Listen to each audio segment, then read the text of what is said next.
Boa noite a todos. Não por coincidência, mas na abertura, nosso irmão Gerson colocou justamente o tema que eu trago, que a espiritualidade me inspirou a trazer nesta noite para vocês, que é a fé, principalmente quando ele diz: Senhor, o que seria de mim sem a fé?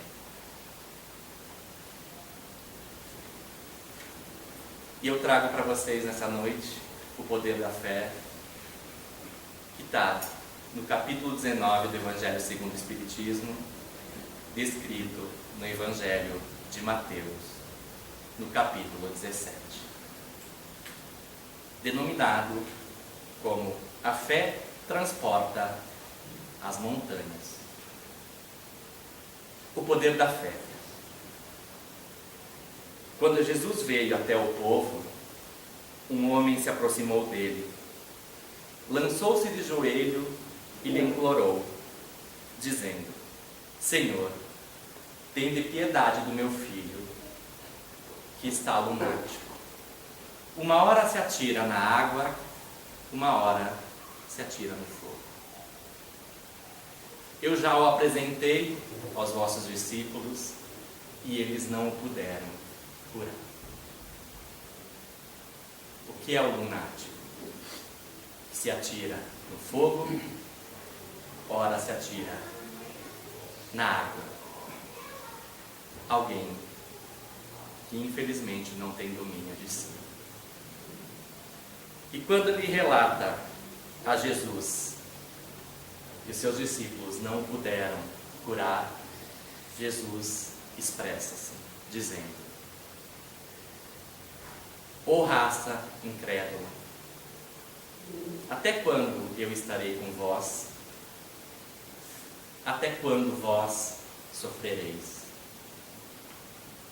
E responde, quando foi indagado em particular pelos discípulos, o seguinte: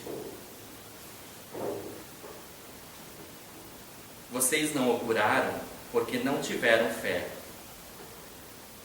Porque eu vou-lo digo em verdade: se tivesseis fé do tamanho de um grão de mostarda, diríeis a esta montanha: transporta-te de aqui para ali, e ela se transportaria, e nada vos seria impossível. E o que é a fé? A fé, em concepção, é confiança, é crença e credibilidade. Mas a gente vai ver durante a palestra que tem uma diferença enorme entre crer e ter fé. Preste muita atenção nisso. Há uma diferença muito grande entre crer, crença e ter fé. A palavra se deriva do grego, dipistia, que indica noção de acreditar, e do latim, fides, que remete a uma atitude de fidelidade, de ser fiel.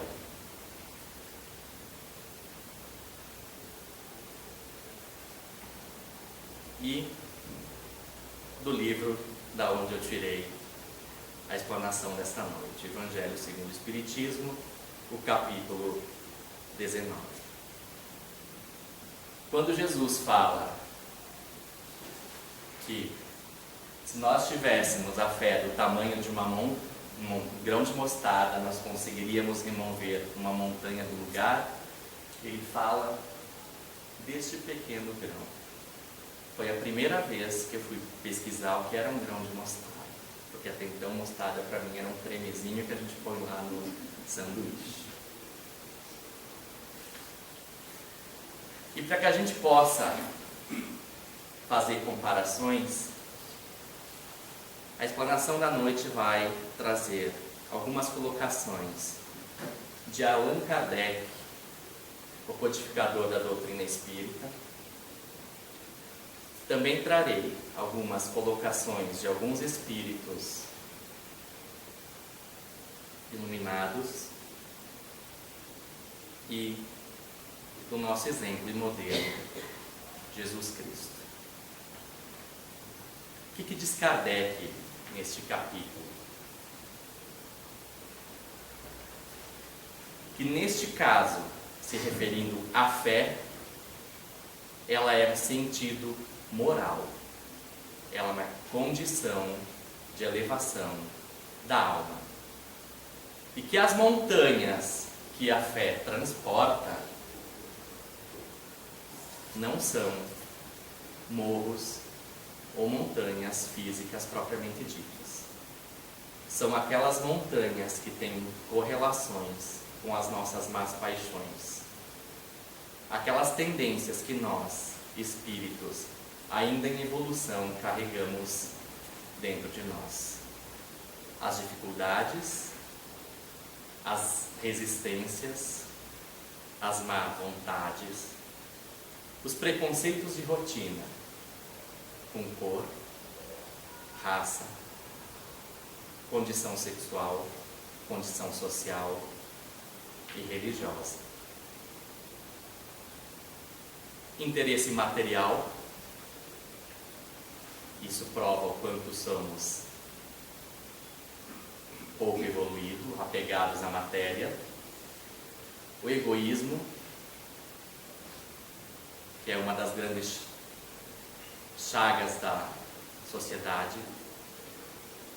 A cegueira do fanatismo, aquela fé irracionada, né? Aquela fé, eu acredito por quê?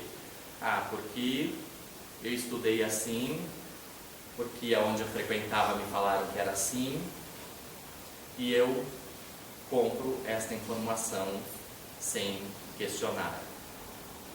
E as paixões orgulhosas, a segunda chaga da humanidade. Ou seja, nas montanhas em que a fé pode transportar, nós encontramos os dois mal que impedem a evolução moral da sociedade: o egoísmo e o orgulho, entre tantos outros.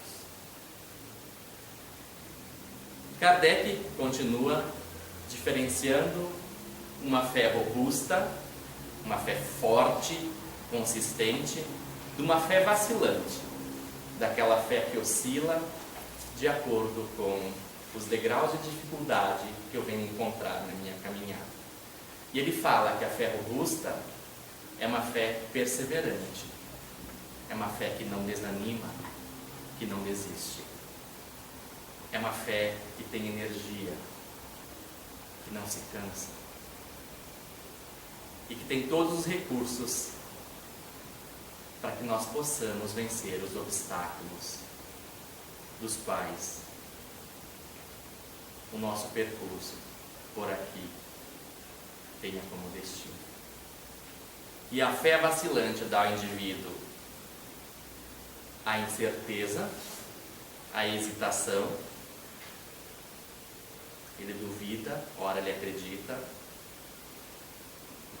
porque ele não procura, ela não permite encontrar os meios de vencer os problemas que está enfrentando.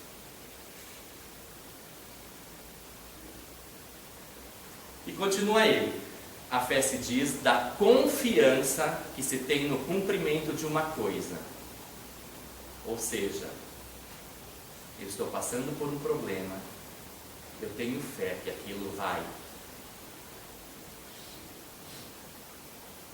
se cumprir. Eu tenho a certeza que aquilo vai passar. Eu tenho a certeza de como são os meios para superá-los. E chegando a esses meios, eu tenho a certeza de como chegar a dominar.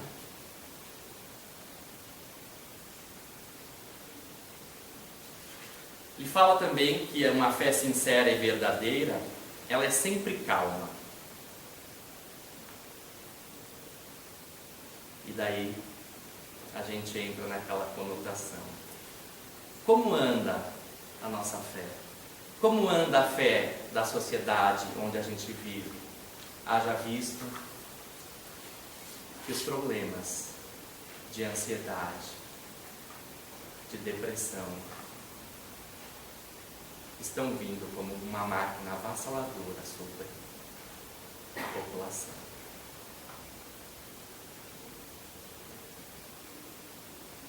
E a grande maioria é causada por falta de calma. Que a fé sincera dá a paciência que sabe esperar. Ou seja, dá o entendimento,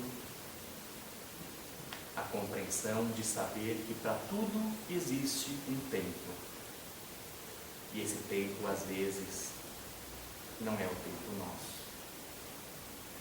Que nós precisamos ter calma e sabedoria para esperar as coisas acontecerem ao tempo que Deus assim o determinou. Seu ponto de apoio é na inteligência e na compreensão das coisas. Inteligência. Aqui vocês começam a perceber o que a gente tanto fala na doutrina espírita da dita fé racional. Aquela fé que eu não uso, que eu não acredito porque alguém me falou. Aquela fé baseada em conhecimento, baseada nas três bases do que é a doutrina espírita: a ciência, a filosofia e a religião. E ele continua dizendo que a calma na luta é sempre um sinal de força e confiança. Mas muito de nós achamos que não. Que às vezes aquele com um tom de voz extremamente alto e agressivo é o mais forte, é o mais confiante. Mero engano. Ter calma é ter domínio, é dominar-se. É dominar um instinto, um tipo de inteligência que está mais próxima do animal do que o ser evoluído. E fala também que a violência, ao contrário, é uma prova de fraqueza e de dúvida de si mesmo.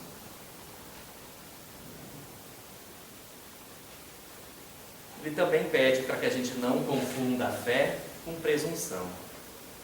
A fé verdadeira é aliada da humildade.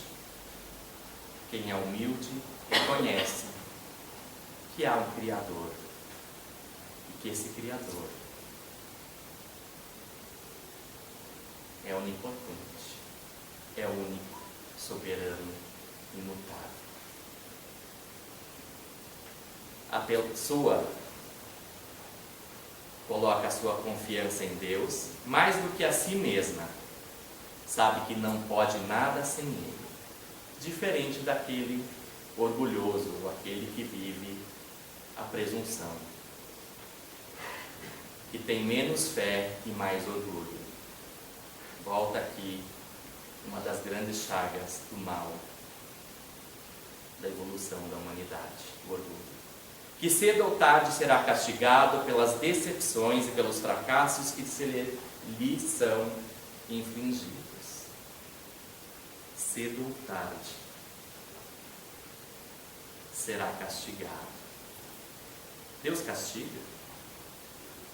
Não. Mas não nos esqueçamos que chegará o dia que cada um de nós, como espírito, retomará a nossa consciência. Isso é lei divina. E quando nós retomarmos essa consciência lá no plano espiritual, a gente tomará esse castigo que Kardec coloca nas suas obras.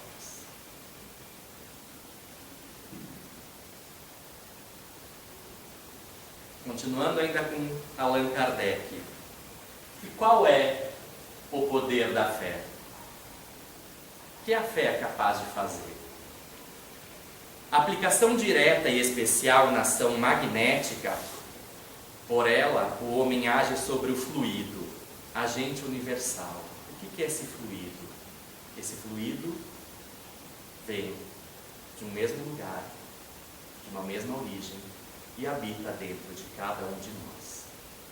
E se a gente entender que somos espíritos, que somos eternos, e que esse fluido está dentro de nós, e nós conseguirmos projetar com ânimo e fé esse fluido, dar uma impulsão a ele, nós conseguimos os nossos objetivos. Aqueles prodígios que antigamente a história chamava de milagres. Mas como espíritos ainda em evolução, querendo chegar o mais próximo do arcanjo, que um dia nós vamos chegar, infelizmente, a gente ainda não consegue isso. Mas tenhamos ânimos, bom ânimo, porque nós vamos um dia conseguir fazer isso. Por isso que Jesus fala, se não o curaste, é porque não tens fé. Faltou um ingrediente aí.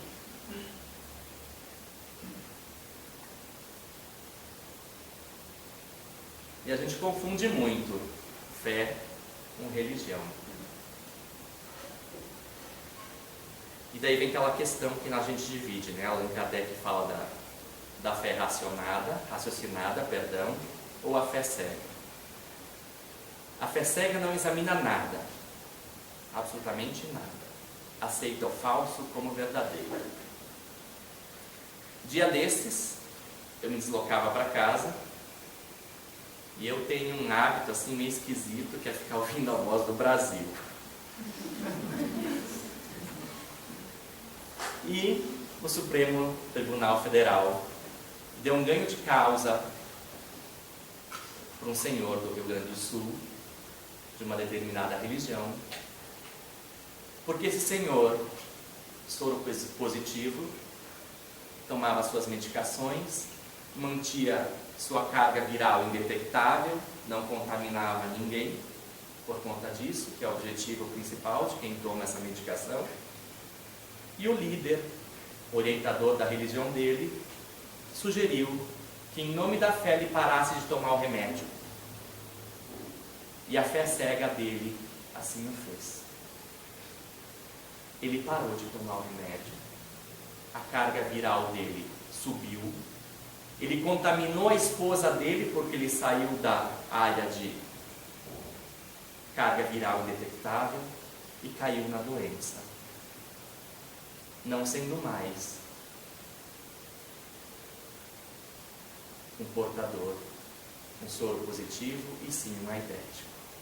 Entrou na justiça e a justiça reconheceu que o local onde ele frequentava deveria indenizar ele.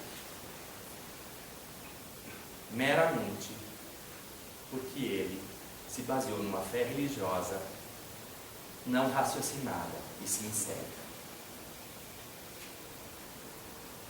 E a fé raciocinada tem por base a verdade, não tem nada a temer do progresso das luzes. É aquilo que a gente fala da doutrina espírita, que ela é baseada em conhecimento, ciência, inteligência e raciocínio. Filosofia, ciência e religião. Ela tem explicação, porque é a única doutrina ditada pelos espíritos. E por que nós não temos fé? Por que nos falta a fé? Por negligência, preguiça, comodismo? Porque se doutrina espírita é filosofia e ciência, para mim entender de filosofia e ciência eu preciso estudar. Ah, mas hoje é feriado, 1º de maio, um monte de programa bom passando na televisão, o que eu vou querer estudar? O que eu vou querer sair da minha zona de conforto? a maioria dos espíritos ainda estão reencarnando e desencarnando sem saber, porque aqui vieram e porque têm que voltar ao plano espiritual. Por medo de ser forçado a mudar os hábitos. Ah, mas eu tenho meu futebol toda quarta-feira. Quarta-feira é o dia de palestra no centro espírita. Não, vou no futebol. Ah, quarta-feira é o dia do carteado. Quarta-feira tem aquele programa de televisão. Ou seja, a gente cria hábitos e esses hábitos jogam a gente no conforto. E se vocês acham que isso não é verdade, eu digo para vocês: prestem atenção como vocês escovam os dentes de vocês todos os dias. E vocês verão que vocês começam sempre pelo mesmo lado. Se vocês forem com o carro de vocês para um determinado local e vocês estacionaram num lugar que lá tinha uma vaga fácil, na próxima vez que vocês forem nesse lugar, vocês tendem a estacionar o carro naquele mesmo lugar. Prestem atenção e vocês vão ver que é verdade. Porque a gente entra naquela coisa condicional. Façam o teste e depois vocês vão ver. O Darlan tinha razão. E também por orgulho, né? A gente ainda tem aquela velha mania de se achar. Ah, eu sou bom. Ah, eu sou inteligente, eu sei tudo. Quantos de nós conseguem se calar e ouvir um amigo quando ele vem falar sobre um assunto com a gente? A maioria de nós não nos aguentamos de boca fechada, queremos dar um exemplo melhor. Ah, mas eu tenho gastrite, minha gastrite evoluiu por uma úlcera. Ah, mas a tua sangra? Não, a minha não sangra. Ah, a minha sangra. A minha é bem pior que a tua.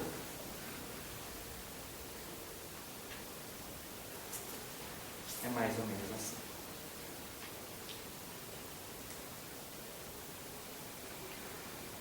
Mas eu creio em Deus, mas a minha fé vacila. Por quê? Para quem é da doutrina, já sabe, conhece os chakras. Para quem não é, os chakras que nós temos no nosso corpo perispiritual, que é o que liga nosso espírito ao corpo, são portas, vamos assim dizer, que permitem entrada ou saída de energia. E cada chakra corresponde a uma parte do nosso corpo. E quando a gente manifesta, o nosso corpo manifesta algum desequilíbrio, vocês conseguem saber qual dos chakras se desequilibrou. E o chakra que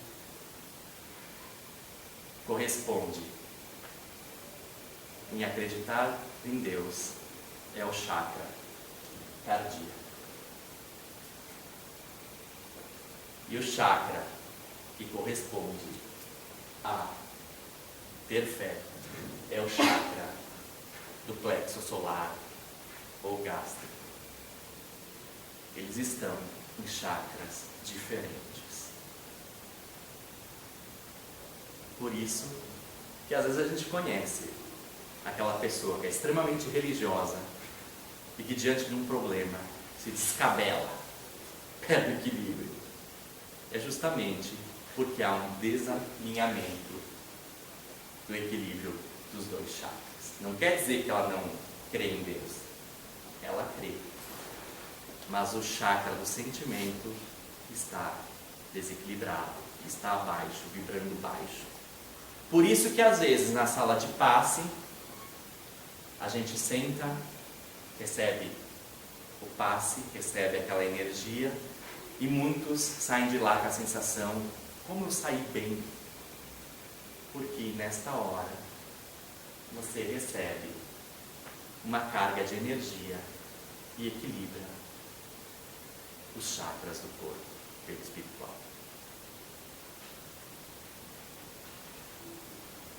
está lembrando da fé inata, que é aquela fé que já está dentro de nós, que ela é merecimento. Se ela está dentro de nós, é porque a gente já, de alguma maneira, vivenciou e impregnou ela lá no nosso subconsciente.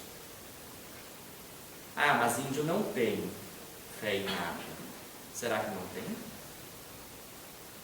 Por que eles tinham medo do trovão? Por que eles têm o Deus Sol, Deus Lua, Deus não sei o quê? Porque no subconsciente deles, eles acreditam que existe um ser superior a eles. Ou seja, há sim neles uma fé inata. Como adquirir fé? Ela precisa ter uma base. E essa base é a inteligência. Perfeita daquilo que se deve crer. Para crer não basta ver, é preciso, sobretudo, compreender. Ou seja, voltamos novamente numa fé raciocinada. E atentamos para que quando nós tenhamos o conhecimento, a inteligência, nós precisamos colocá-lo em prática. Ter conhecimento sem praticá-lo, vir para uma casa espírita, estudar a doutrina e não colocar em prática, é meramente ter conhecimento. E para a gente adquirir a fé, a gente precisa do conhecimento, o estudo, a compreensão e, acima de tudo, colocar em prática tudo aquilo que aprendemos. Vamos sair de Kardec e vamos para instruções dos Espíritos, que também está nesse capítulo. Um espírito denominado protetor, que depois ele se identificou como José, ele fala que a fé deve ser ativa, ou seja, contrária à inativa. Tudo que é ativo emana trabalho, e trabalho contínuo. Não há evolução sem trabalho. Ninguém evolui, nem matéria, nem espírito, quando parar. Que a fé é mãe de todas as virtudes. Nunca se esqueçam disso. A fé é mãe de todas as virtudes. E virtudes é tudo aquilo de bom que a gente pode expressar, que induzem, que levam a gente ao caminho da evolução. Aquela evolução do simples e ignorante, do átomo ao arcanjo. Que as consequências da fé é ter esperança e ter caridade. E que ter esperança e caridade é ter amor. E ele continua dizendo que a fé é a base da regeneração. E aqui vem mais um detalhe. Regeneração. Momento importantíssimo pelo qual nós já adentramos como evolução, onde nós sairemos de um mundo de provas e expiações, onde o mal prevalece ao bem, e entraremos num mundo de regeneração, onde o bem irá se equilibrar ao mal. Esse processo já se iniciou. E para aqueles que não perceberam ou que estão atrasados, vamos nos movimentar, vamos correr atrás, que ainda há tempo. Porque desperta todos os nobres instintos que conduzem o homem ao bem. Não esqueçam que instinto é uma espécie de inteligência. E se é instinto nobre, são a espécie de inteligência mais pura, que levará o homem à evolução. que é o que todo mundo almeja. E tem um segundo espírito que preferiu se denominar como espírito protetor, que ele fala o seguinte: a fé é o sentimento inato no homem de sua destinação futura. Ou seja, aquela concepção de que eu sou espírito e que a minha destinação futura é a evolução, é me tornar um ser angelical, um ser puro, desapegado das más paixões, desapegado completamente da matéria e da influência dela. É a consciência que tem das faculdades imensas, cujo germe foi depositado nele, primeiro em estado latente, e que deve fazer eclodir e crescer por sua vontade ativa. O que é um germe? É uma semente. É uma sementinha que está lá dentro de nós, e que por minha e pela vontade de cada um de vocês, pelo livre arbítrio, vocês precisam estimulá-la para evoluir. Lembrando sempre que a cada um segundo as suas obras.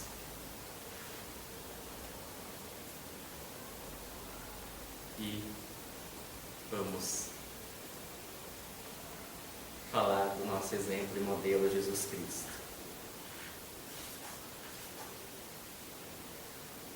Poderia trazer muita coisa do que Jesus falou sobre fé, mas peguei um trechinho do Evangelho de João, que ele fala um pouquinho antes de desencarnar. Ele diz o seguinte: aquele que crê em mim, as obras que eu faço, ele também fará. E fará maiores do que estas, porque eu vou para o Pai. E o que pedirdes em meu nome, isso farei, a fim de que o Pai seja glorificado no Filho. Se me pedirdes algo em meu nome, eu farei. Percebam que Jesus aqui se coloca no mesmo nível que nós, quando ele fala que aquilo que ele faz, qualquer um de nós poderá fazer. E ainda nos promete, porque a fé dele era inabalável, dizendo que nós podemos fazer muito mais.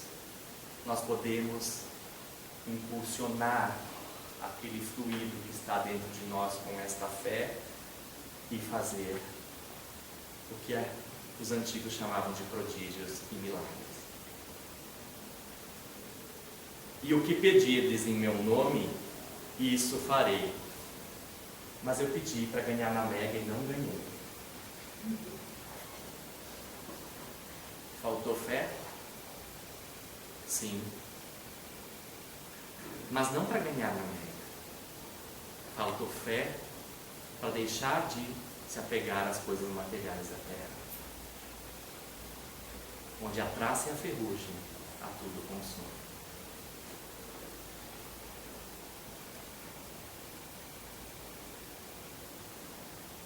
Não confundir fé com crença.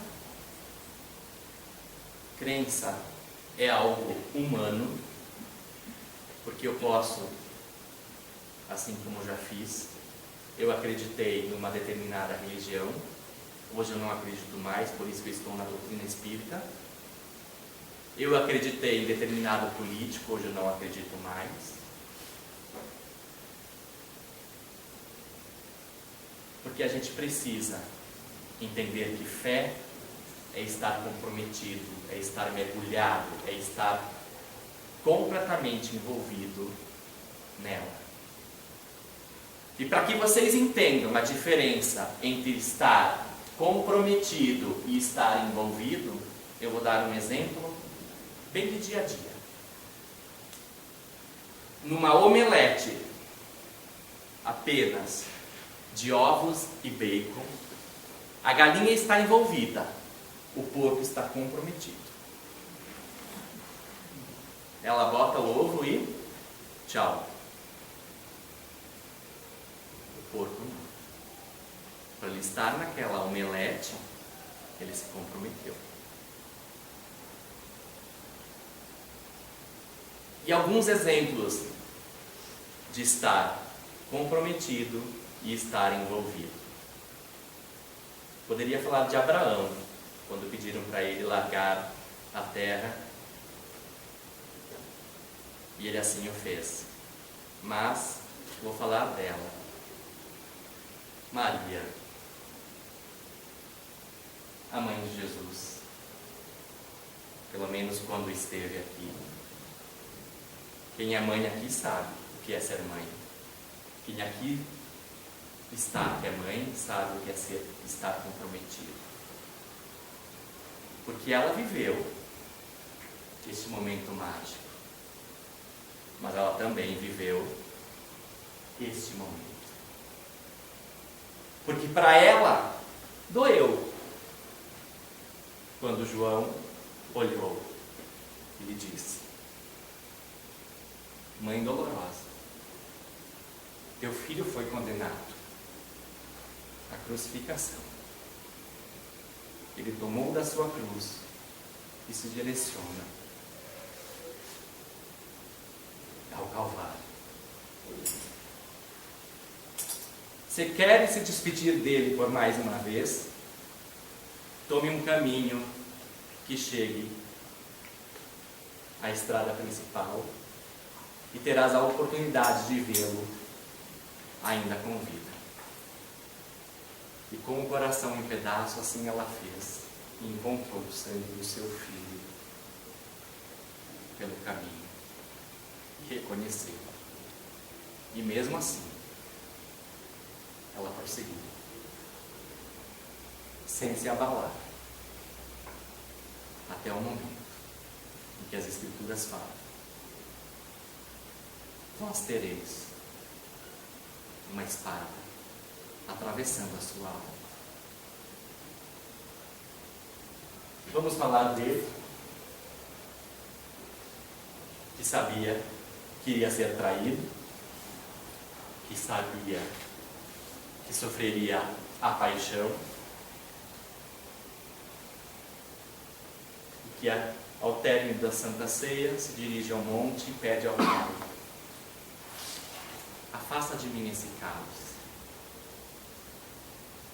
Quem dentre nós soubesse que soldados ou policiais chegariam aqui nesta porta para nos pegar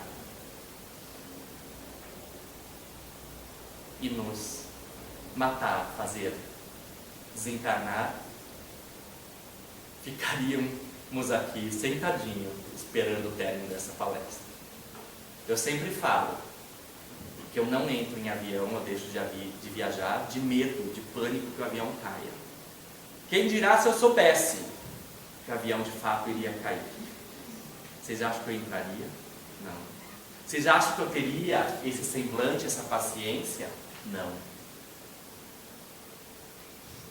De calmamente aguardar aquilo, todo aquele sofrimento, porque sabia que ao término disso teria toda a eternidade à sua espera. Pelas minhas colocações vocês já sabem onde está a minha fé, né? Não preciso nem dizer, né?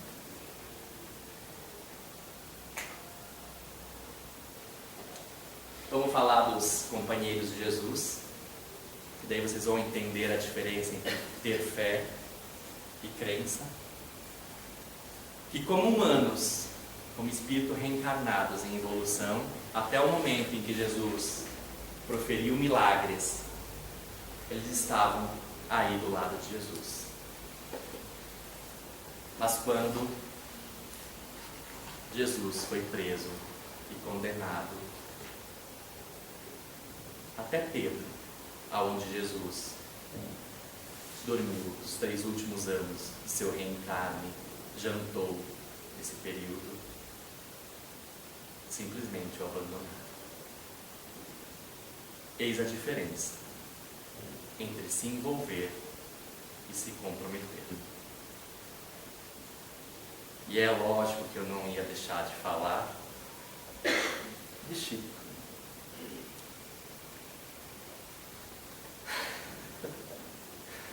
Pelas obras, pela caridade, pelo amor, pela fé inabalável. Que era outro que sabia, que dizia, queria desencarnar no dia que a população brasileira estivesse feliz. Quem cuidava dele disse assim: então isso vai demorar muito, né, Chico? E no dia, quem estava próximo dele disse que se preparou, e como ele era um exímio admirador de café, pediu uma xícara de café para matar a vontade e calmamente esperou o seu desencarne. Quanta luz, quanta fé. Olha o que nos espera, olha o nosso futuro. Tenhamos bom ânimo.